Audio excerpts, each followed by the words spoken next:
నమస్కారం TCN news కి స్వాగతం. ముందుగా ముఖ్యాంశాలు. ప్రజా సమస్యల పరిష్కారంలో అన్ని వేళలా అందుబాటులో ఉంటా పాలకులు అభివృద్ధి పనులను పరిశీలించి హామీ ఇచ్చిన రాష్ట్ర మంత్రి డాక్టర్ రామానాయుడు.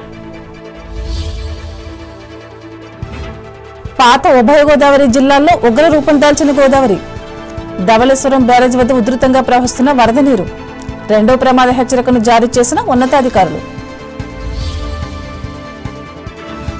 తణుకు నియోజకవర్గంలో 30,000 ఇళ్లకు చేరిన కూటమి ప్రభుత్వ అభివృద్ధి సంక్షేమ పథకాల సమాచారం ఒక ప్రకటనలో వివరించిన ఎమ్మెల్యే ఆర్మిల్లి. తణుకులో ఘనంగా పింగళి వెంకయ్య జయంతి వేడుకలు. విగ్రహానికి పూలమాలలు వేసి నివాళులర్పించిన బీజేపీ కార్యకర్తలు. తణుకులో ఘనంగా స్నేహితుల దినోత్సవం. గత స్మృతులను నెమరు వేసుకున్న బాలురోణత పాఠశాల పూర్వ విద్యార్థులు. తణుకులో వృద్ధుల ఇళ్లకు వెళ్లి ఉచితంగా వైద్య సేవలు అందించిన ప్రముఖ వైద్యులు హుస్సేన్ అహ్మద్, నిమ్మగడ్డ అచ్యుతరామయ్యలు. అభినందిస్తున్న ప్రజలు. రైతులకు వెన్నెముకగా ఉన్న సహకార బ్యాంకులను రక్షించుకోవాల్సిన బాధ్యత ప్రభుత్వాలపై ఉంది. తాడేపల్లిగూడెంలో ఉద్బోధించిన బ్యాంక్ ఎంప్లాయీస్ యూనియన్ నేత రవికుమార్. ఎన్ని తరాలు మారినా జనహృదయాల్లో చిరస్థాయిగా నిలిచి ఉన్న జాతీయ పతాక రూపశిల్పి పింగళి వెంకయ్య. రాజమండ్రిలో పేర్కొన్న రాష్ట్ర మంత్రి దుర్గేష్. అంబేద్కర్ కోనసీమ జిల్లాలో క్వాయర్ పరిశ్రమల అభివృద్ధికి ప్రత్యేక చర్యలు చేపట్టిన ప్రభుత్వం. అమలాపురం మండలం బట్నవిల్లి గ్రామంలో ప్రకటించిన జిల్లా కలెక్టర్ డాక్టర్ మహేష్ కుమార్. రైతుల సంక్షేమమే కూటమి ప్రభుత్వ ప్రధాన లక్ష్యం. ఆయనవిల్లి మండలంలో వెల్లడించిన పి గన్నవరం ఎమ్మెల్యే సత్యనారాయణ. కూటమి ప్రభుత్వం చేపట్టిన అభివృద్ధిపై నిర్వహిస్తున్న ఇంటింటా ప్రచార కార్యక్రమంలో పాల్గొని పర్యవేక్షిస్తున్న కొత్తపేట ఎమ్మెల్యే సత్యానందరావు. జంగారెడ్డిగూడెంలో జాతీయ పతాక రూపకర్త పింగళి వెంకయ్య 150వ జయంతి ర్యాలీని ప్రారంభించిన ఏలూరు ఎంపీ మహేష్ కుమార్. ప్రజల సమస్యలను పరిష్కరించడంలో ఎల్లప్పుడూ అందుబాటులో ఉంటామని రాష్ట్ర జలవనరుల అభివృద్ధి శాఖ మంత్రి డాక్టర్ నిమ్మల రామానాయుడు తెలిపారు. పాలకులలో కోట్లాది రూపాయలతో జరుగుతున్న అభివృద్ధి పనులను ఆదివారం ఆయన పరిశీలించి మాట్లాడారు. ప్రజలకు ఏ సమస్య వచ్చినా వాటిని పరిష్కరించేందుకు నిత్యం అందుబాటులో ఉంటామని అన్నారు.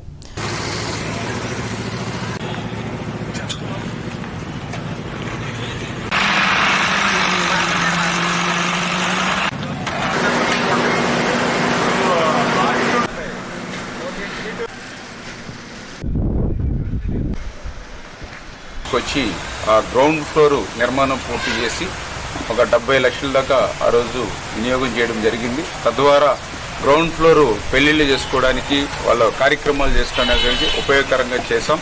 తర్వాత ప్రభుత్వం మారింది 1924. 5 సంవత్సరాలు మళ్ళీ ₹1 ఆ ముస్లిం షాదీఖానా మీద ఇచ్చినటువంటి పరిస్థితి లేదు. మళ్ళీ ఈరోజు కూటమి ప్రభుత్వం అధికారంలోకి వచ్చాక అక్షరాల ₹1,93,00,000 అంటే దగ్గర ₹2 కోట్ల ఆ ముస్లిం షాదీఖానాకి నిధులు మంజూరు చేసి ఈరోజే మీరు చూశారు స్లాబ్ కూడా ఈరోజు పనులు జరుగుతున్నటువంటి పరిస్థితి. త్వరలోనే అది కూడా ఫస్ట్ ఫ్లోర్ కూడా సుందరంగా తీర్చిదిద్ది ఒక ముస్లిం షాదీఖానా భవనాన్ని ఒక సుందరంగా ఆదర్శంగా మన జిల్లాలో తీర్చిదిద్దేటువంటి బాధ్యత మనం తీసుకోవడం జరుగుతుందని చెప్పి తెలియజేసుకుంటూ, అదేవిధంగా డాక్టర్ బిఆర్ అంబేద్కర్ భవన్ ఆ రోజు కూడా ₹3 కోట్ల అత్యంత సుందరంగా ఆ రోజు అంబేద్కర్ భవన్ నిర్మాణం చేశాం. దురదృష్టం ప్రభుత్వం మారింది, కనీసం రంగులు వేసేటువంటి మెయింటెనెన్స్ కూడా లేదు. మళ్ళీ ఈరోజు మనం అధికారంలోకి వచ్చిన తర్వాత పెయింట్స్, జనరేటరు ఇవేనే కాదు, మళ్ళీ కొత్తగా ఇంకో ₹75 లక్షల పెట్టి ఫర్నిచర్తో సహా ఇప్పుడు అన్నీ కూడా 1 by 1 ఒక్కొక్కటి ఏర్పాటు చేస్తూ ఉన్నాం. అంటే 5 సంవత్సరాలు మెయింటెనెన్స్ లేకపోవడంతో ఆ విధ్వంసం ఎఫెక్ట్ కూడా మళ్ళీ మనకి ఎదురు పని కల్పిస్తున్నటువంటి పరిస్థితి.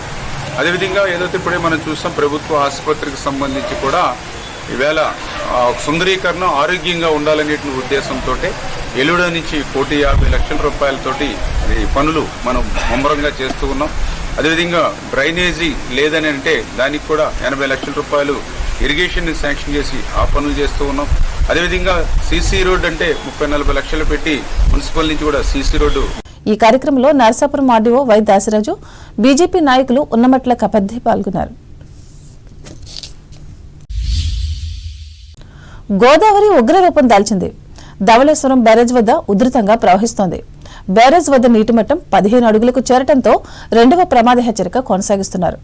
బ్యారేజ్ గేట్లు ఎత్తివేయడంతో 14.61 లక్షల క్యూసెక్కుల నీటిని సముద్రంలోకి వదులుతున్నారు. గోదావరి ఉధృతికి పశ్చిమ గోదావరి జిల్లాలోని లంక గ్రామాలు జల దిగ్బంధంలో చిక్కుకుపోయాయి.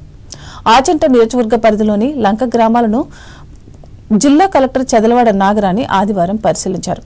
గోదావరిలో నీటి ప్రవాహం మరింత పెరిగే అవకాశం ఉన్న నేపథ్యంలో అప్రమత్తంగా ఉండాలని అధికారులను ఆదేశించారు. ఈ వరద బాధితులకు కావాల్సిన సౌకర్యాలను వెంటనే కల్పించాలని అన్నారు.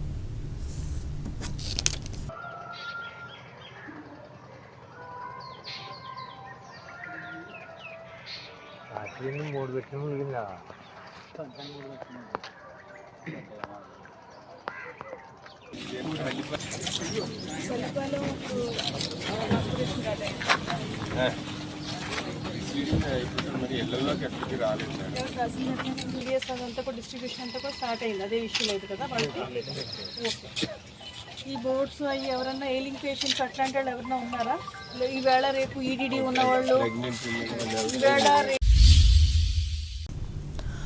ఆషాఢ మాసం సందర్భంగా భీమవరం నియోజకవర్గ పరిధిలోని వీరవాసరం మండలం పంజావేమవరం గ్రామంలోని శ్రీ దేవగిరి సత్తమ్మ, శ్రీ పద్నాల ఎంకమ్మ అమ్మవార్లకు పాఠశాల సారే పసుపు కుంకుమలను ఆదివారం అందజేశారు.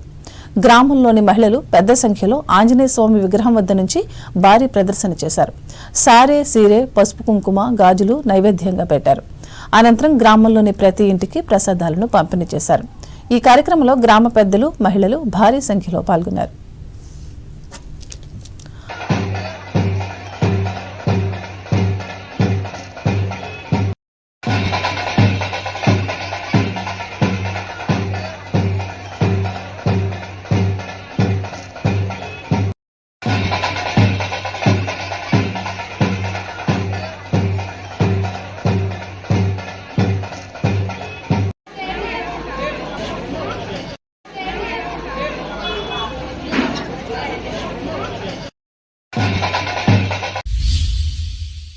రాష్ట్ర ప్రభుత్వం చేపట్టిన 2 ఏళ్ల నమ్మకం, అభివృద్ధి, సంక్షేమం కార్యక్రమాల సమాచారం తణుకు నియోజకవర్గంలో ఇప్పటి వరకు 30,000 ఇళ్లకు చేరినట్లు ఎమ్మెల్యే ఆర్మిలి రాధాకృష్ణ ఆదివారం విడుదల చేసిన ఒక ప్రకటనలో తెలిపారు.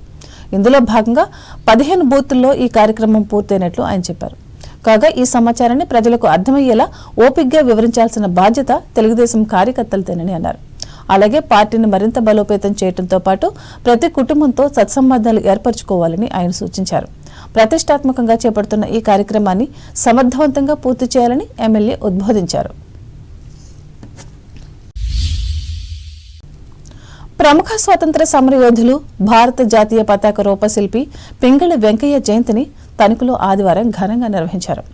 ఈ సందర్భంగా టీసీఎన్ ప్రత్యేక కథనం అందిస్తోంది. 1876 ఆగస్టు 2వ తేదీన కృష్ణా జిల్లా మచిలీపట్నం సమీపంలోని బట్ల పెనుమర్రు గ్రామంలో జన్మించిన పింగళి చిన్న వయసులోనే దేశభక్తితో దక్షిణాఫ్రికా వెళ్లి బోయర్ యుద్ధంలో పాల్గొన్నారు. అక్కడే మహాత్మా గాంధీతో ఆయనకు పరిచయం ఏర్పడింది.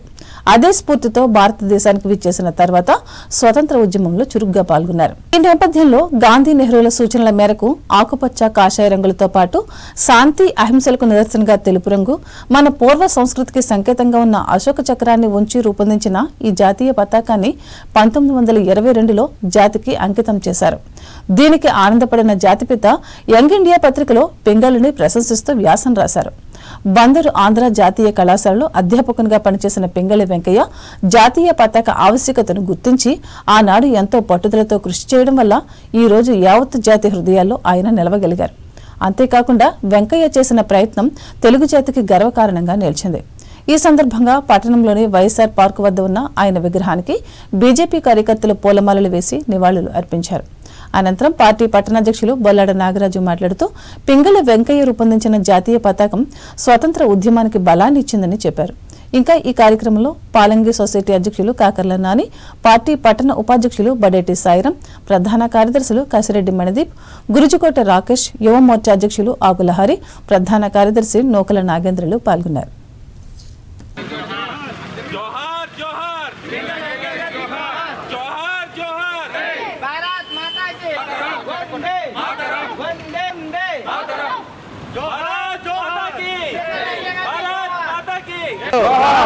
వందే వందే వందే. స్నేహితుల దినోత్సవాన్ని ఆదివారం తణుకులో ఘనంగా నిర్వహించుకున్నారు. ఇష్టమైన స్నేహితులకు ఫోన్ల ద్వారా శుభాకాంక్షలు చెప్పుకోగా యువత మొబైల్ మెసేజ్లు పంపి ఫ్రెండ్షిప్ బ్యాండ్స్ ను ఒకరికొకరు కట్టుకుని తమ స్నేహబంధాన్ని చాటుకున్నారు. ఈ సందర్భంగా టీసీఎన్ ప్రత్యేక కథనం అందిస్తోంది.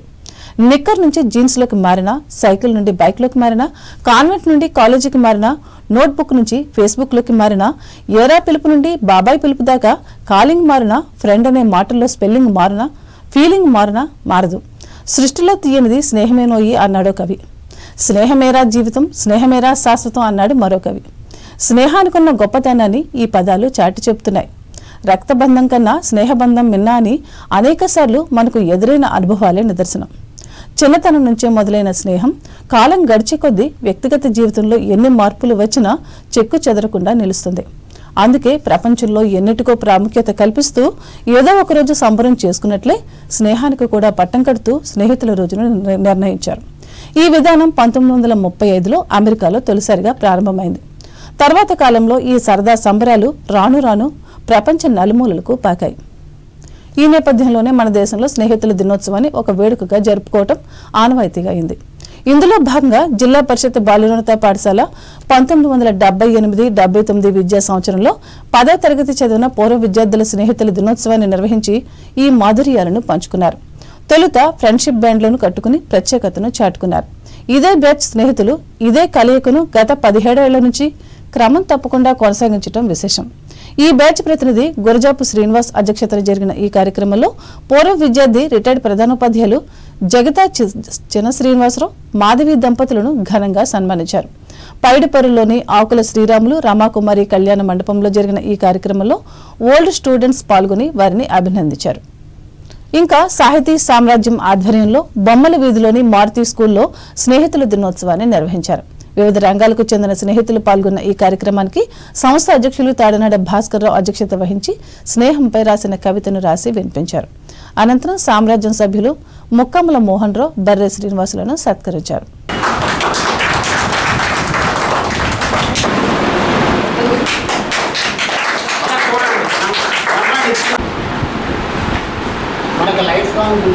స్నేహ మాధుర్యం అన్వేషించేది మనిషి, ఆకర్షించేది మనసు. అందనిది ఆకాశం, ఆగనిది కాలం. అంతరించిపోయేది జీవితం, అనంతమైనది అన్నిత్యం.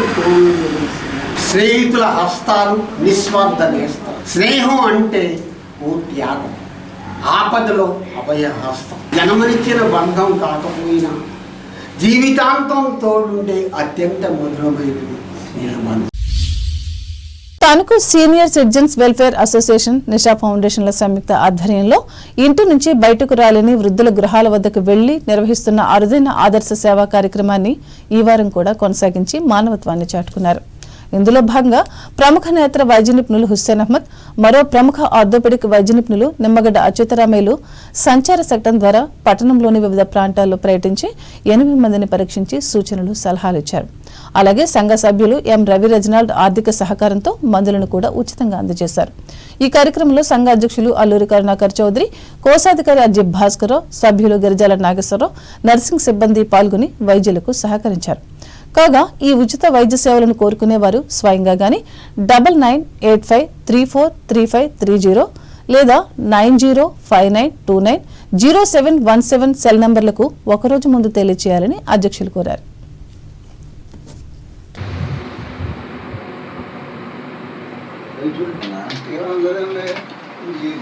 ఫోటో తీయలేదా? తర్వాత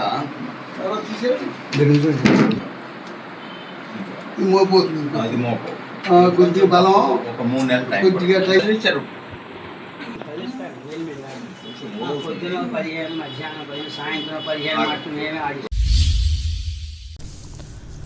తణుకు మండలం దువ్వా గ్రామంలో వేంచేసి ఉన్న దానేశ్వరి అమ్మవారి ఆలయానికి ఆషాఢ మాసం సందర్భంగా భక్తులు అధిక సంఖ్యలో పాల్గొని పూజలు చేశారు. అలాగే అమ్మవారు శాకాంబరి అలంకరణతో దర్శనమిచ్చారు. ఈ సందర్భంగా ఆలయ కార్యనిర్వహణాధికారి ఎంవి రామయ్య మాట్లాడుతూ ఈ గుడికి ఉన్న ప్రాధాన్యతను వివరించారు.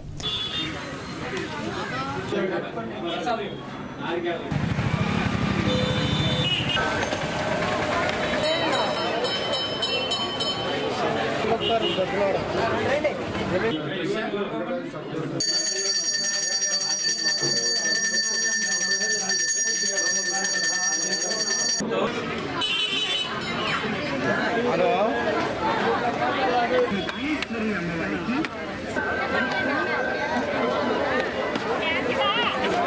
రోజున మన తణుకు మండలం దువ్వ గ్రామంలో వేయించేసి ఉన్న శ్రీ శ్రీ శ్రీ దానేశ్వరమ్మవారి దేవస్థానంలో ఆషాఢ మాసం 3వ ఆదివారం సందర్భంగా అమ్మవారికి శాకాంబరి అలంకరణ చేయడం జరిగింది. ఆషాఢ మాసం 3వ ఆదివారం సందర్భంగా భక్తులు అమ్మవారికి మొక్కులు చెల్లించుకుంటున్నారు. అత్యధిక సంఖ్యలో ఈ రోజున అమ్మవారిని దర్శనానికి చేసుకోవడానికి ఎక్కువ మంది భక్తులు విచ్చేశారని చెప్పేసి ఈ సందర్భంగా తెలియజేసుకుంటున్నాం. దువ్వ గ్రామస్తులు, చుట్టుపక్కల గ్రామాలు, తణుకు మండలంలో ఉన్న 50 మంది జనాన్ని అందరికీ కూడా అమ్మవారి ఆశీస్సులు కలగాలని ఈ సందర్భంగా కోరుకుంటున్నాం. దేవాలయ అభివృద్ధి కమిటీ అధ్యక్షులు పత్తి రామకృష్ణ ఆధ్వర్యంలో జరిగిన ఈ ఆధ్యాత్మిక కార్యక్రమంలో సిబ్బంది, భక్తులు పాల్గొన్నారు. ఇప్పుడు ప్రకటనలు.